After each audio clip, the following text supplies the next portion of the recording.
नमस्कार। देउराली अनलाइन टिभीमा यहाँहरू सबैलाई हार्दिक स्वागत गर्दछु। म झपिन्जङ सुनाम। साथीहरू, निकै लामो समयपछि आज म यो भिडियो लिएर तपाईँहरू सामु उपस्थित भएको छु। तपाईँहरूले 2024 को आइआरएस भर्नुभयो कि भएन?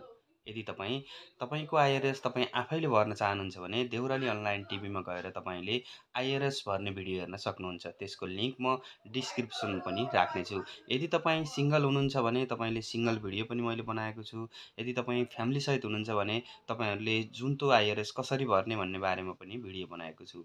यदि तपाईँको एक्टिभिटीमा तपाईँले काम गर्नुभएको छ, रिसिभर विरुद्धमा काम गर्नुभएको छ भने त्यो भिडियो पनि तपाईँहरूले कसरी बनाउन सक्नुहुन्छ भन्ने बारेमा जानकारीमूलक भिडियो बनाएर मैले देउराली अनलाइन टिभीमा राखेको छु। उक्त भिडियोहरू हेर्नको लागि तपाईँहरूले यही भिडियोको डिस्क्रिप्सनमा गएर लिङ्कमा क्लिक गरेर तपाईँहरूले आफ्नो आइआरएस आफै सजिलैसँग भर्न सक्नुहुनेछ। यस्तै जानकारीमूलक भिडियोहरू हेर्नको लागि देउराली अनलाइन टिभीलाई सब्स्क्राइब गर्नुहोला।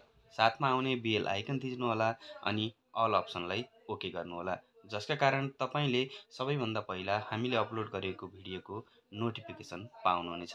साथीहरू, आज भने म यो जानकारीमूलक छोटो भिडियो लिएर उपस्थित भएको थिएँ। पुनः यस्तै किसिमका जानकारीमूलक भिडियोहरू लिएर उपस्थित हुने नै छु। आजलाई बिदा दिनुहोस्। नमस्कार।